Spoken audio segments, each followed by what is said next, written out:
మీ ఇంట్లో మొదటి కోటీశ్వరుడు మీరే అవ్వాలనుకుంటున్నారా? ఈ ఫైనాన్షియల్ వెబినార్ లో ఇప్పుడే జాయిన్ అవ్వండి. నమస్తే, వెల్కమ్ టు సుమన్ టీవీ. ప్రస్తుతం మనతో పాటు ఉన్నారు మేనేజ్మెంట్ కన్సల్టెంట్ సంపత్ సముద్రాల గారు. నమస్తే సార్.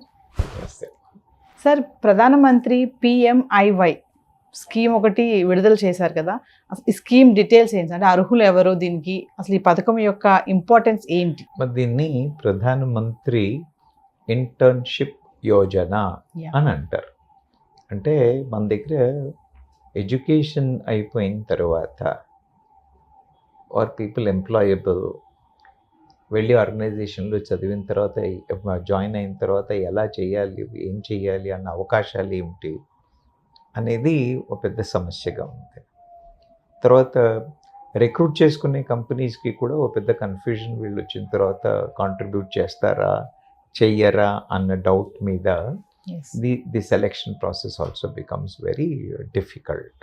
అందుకని అంటే ఇంతకుముందు మనం భారత ప్రభుత్వం స్కిల్ యోజనలు చాలా చేసింది. స్కిల్ మిషన్లు అని ప్రపోజ్ చేసి getting people skilled was the focus all these days. ఇప్పుడు అలా కాకుండా స్కిల్ అయిన గ్రాడ్యుయేట్ అయిన వాళ్ళు, ఎడ్యుకేట్ అయిన వాళ్ళు how they should join an employment అని అన్నదానికి they brought in this 12 months internship program. ఈ ప్రోగ్రాంలో ఏంటంటే 12 నెలలు కంపెనీలు they take them as interns on board and దాంట్లో ముందు ఒక 6,000 రూపాయలు భారత ప్రభుత్వం ఇన్సిడెంటల్గా రెడీ అవ్వడానికి దానికి అన్నట్టుగా ఒక 6,000 రూపాయలు ఇస్తారు. అది కాకుండా ప్రతి నెల 5,000 రూపాయల స్టైఫండ్ అనేది ఇవ్వబడుతుంది. ఈ 5,000 స్టైఫండ్లు ఏదైతే ఉందో అందులో 4,500 రూపాయలు ప్రభుత్వం అయితే, 500 రూపాయలు ఏ కంపెనీ అయితే ఎంప్లాయ్ చేస్తుందో ఆ కంపెనీ వాళ్ళు ఇస్తారు. అలా మీకు నెలకి 5,000 రూపాయలు చొప్పున 12 నెలలకి 60,000. సో 60,000 ప్లస్ ఈ 6,000, 66,000 ప్రతి ఒక్క క్యాండిడేట్ మీద అన్నట్టుగా ప్రభుత్వం ఈ ప్రాజెక్ట్ని ఇంట్రడ్యూస్ చేస్తుంది. అంటే ఈ ఇంటర్న్షిప్ వల్ల బెనిఫిట్స్ ఏంటి సార్? ఈ బెనిఫిట్స్ అని అనగానే ముఖ్యంగా ఏంటంటే ఉద్యోగ అవకాశం. ముందెళ్ళి మీరు వెళ్ళి ఒక కంపెనీలో జాయిన్ అయ్యి ఇంటర్న్గా జాయిన్ అయినప్పుడు you will be able to get the capabilities, get trained on how to work, what to done, what are the expectations of the company అనేది మనకు సరి అయిన అవగాహన కలుగుతుంది. సరిగా అవగాహన పొంది ఆ పద్ధతిలో పనిచేసి ఎంప్లాయర్ని ఇంప్రెస్ పని చేయగలిగినట్టయితే మనం ఒక ఉద్యోగ అవకాశాలు పెరుగుతాయి. ఈ ప్రయత్నంలో ఉద్యోగం వచ్చి రాక అన్న పరిస్థితి కాకుండా 1 సంవత్సరం రోజులు మనకి ఈ వాట్ యు కాల్ స్టైఫండ్ అనేది కూడా జరుగుతుంది. ఇది ఏజ్ గ్రూప్ ఆఫ్ 21 to 24 ఉన్న వాళ్ళందరికీ ఈ అవకాశం ఉంటుంది. ఈ పథకం వల్ల ఏమైనా నష్టాలు ఏమైనా ఉంటాయా సార్? పథకం వల్ల నష్టాలు అనడానికి ఏమీ లేదమ్మా. అంటే ఛాలెంజెస్ ఏమన్నా ఉన్నాయా అన్నట్టయితే ఇదేంటంటే ఓన్లీ స్పెసిఫిక్ కోర్సెస్కి అని ఉంది. తర్వాత ఇప్పుడు MBAలు, IITలు, IIMలు చేసిన అలాంటి క్యాండిడేట్స్ వాళ్ళందరికీ అవకాశం ఉండదు. మామూలు యూనివర్సిటీ గ్రాడ్యుయేషన్లు, డిప్లొమా చేసిన పిల్లలు, గ్రాడ్యుయేషన్ చేసిన పిల్లలు, BBA లాంటి ప్రోగ్రామ్ చేసిన పిల్లలు, వీళ్ళందరికీ ఈ అవకాశం ఉంటుంది. అంటే సార్, ఈ ఇంటర్న్షిప్ వల్ల యూత్ అంటే ఏం నేర్చుకుంటారంటారు అసలు? ఇది ఇంటర్న్షిప్ వల్ల పిల్లలు ఏం నేర్చుకుంటారు అని అంటే, ఇంతకు ముందు వాళ్ళు కాలేజెస్లో మీరు ఇప్పుడు గ్రాడ్యుయేట్లనే తీసుకోనివ్వండి, కామర్స్ వాళ్ళనే తీసుకోనివ్వండి, వాళ్ళకి ప్రాక్టికల్ ఎక్స్పోజర్ ఉండదు.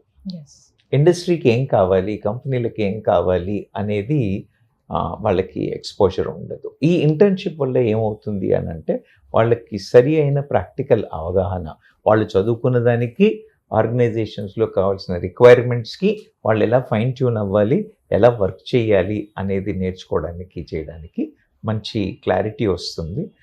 They will get full-fledged practical exposure on the theoretical knowledge what they gain in the classes అని చెప్పచ్చు. అంటే ఇప్పుడు ఈ ఇంటర్న్షిప్లో జాయిన్ అవ్వాలి అనుకునే వాళ్ళకి మీరు ఏమన్నా సలహాలు ఏమైనా ఇస్తారా? టిప్స్ ఏమైనా ఉన్నాయా? ఇప్పుడు ఈ సెలెక్షన్ కావాలి అని అంటే కూడా మళ్ళీ దీనికి కూడా అప్లై చేయాలి. అందుకని థరోగా రీసెర్చ్ చేసి ఎస్. థరోగా ప్రిపేర్ అయ్యి మనకున్న సబ్జెక్ట్ని సరి అయిన అవగాహన పొంది ఆ బేసిస్ మీదుగా వెళ్ళి మనం అప్లై చేసినట్టయితే దీనికి పర్టికులర్ వెబ్సైట్ ఉంది. ఆ వెబ్సైట్లో మనం ఎప్పుడైనా వెళ్ళి అప్లై చేసుకోవచ్చు. దానికోసమని అసలు ఆ ఉద్యోగం గురించి కానీ మనం అప్లై చేసే కోర్స్ గురించి కానీ దానికి ఉన్న రిక్వైర్మెంట్స్ వాటిని సరి అయిన అవగాహన వచ్చేట్టుగా రీసెర్చ్ చేసి ప్రిపేర్ అయ్యి అప్లై చేసినట్టయితే ఖచ్చితంగా సెలెక్షన్ అయ్యే అవకాశాలు ఉంటాయి. సో ఇప్పుడు ఈ PMIY స్కీము అంటే ఏ రాష్ట్రాల్లో అమలు అవుతుంది అంటే? అమ్మాయి ఆల్మోస్ట్ అన్ని రాష్ట్రాల్లో ఇన్వాల్వ్ అయి ఉన్నాయి.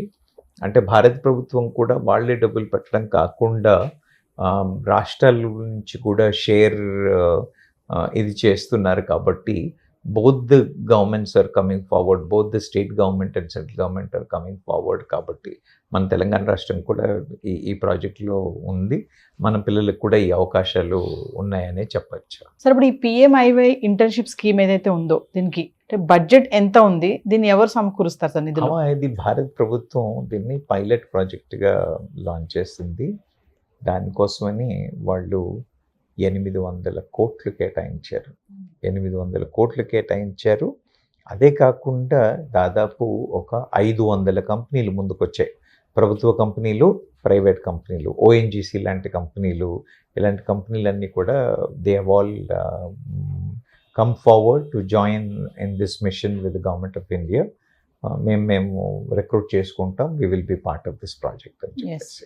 సార్ ఓవరాల్గా చూసుకుంటే ప్రభుత్వం ఇంతకుముందు కూడా చాలా పథకాలు ఇలాంటివి తీసుకొచ్చింది కదా, మరి వాటికి ఇప్పుడు వచ్చినటువంటి PMIY స్కీమ్కి ఏమన్నా డిఫరెన్షియేషన్ ఏమన్నా ఉందా సార్ ప్రత్యేకంగా? ఇంతకు ముందు మనం నేను ఇంతకుముందు చెప్పినట్టుగా స్కిల్ మిషన్ అని చెప్పేసి స్కిల్స్ మీద ఎక్కువగా ఫోకస్ చేసింది. స్కిల్స్ మీద ఎక్కువగా ఫోకస్ చేసి ఆ స్కిల్స్ అయిన వాళ్ళకి ఎంప్లాయ్మెంట్ కావాలి అన్న కండిషన్ పెట్టి ఇలాంటి వాటి మీద ముందు ఉండింది. ఇది కాకుండా కూడా వాట్ యు కాల్ స్టూడెంట్స్కి వాట్ యు కాల్ స్టైఫండ్లు ఇచ్చే ప్రాజెక్టులు లాంటివి ప్రభుత్వం నడిపినప్పటికీ కూడా ఈ పర్టికులర్ దాంట్లో ఉన్న ఉద్దేశం ఏంటంటే ప్రాక్టికల్ ఎక్స్పోజర్ రావాలి. కోర్సులు చేసిన వాళ్ళు స్పెసిఫిక్ కోర్సెస్ చేసి ఎడ్యుకేట్ అయి ఉన్న స్టూడెంట్స్ అందరికీ కూడా వీలైనంత ఎక్కువ మందికి ప్రాక్టికల్ ఎక్స్పోజర్ రావాలి అనే ఉద్దేశం. So it is like a bridge between the education and employment.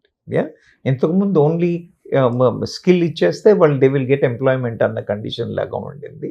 ఇప్పుడు అలా కాకుండా skill people should have a bridge to get the employment అన్న ఇది ఉంది. కాబట్టి this would be helpful.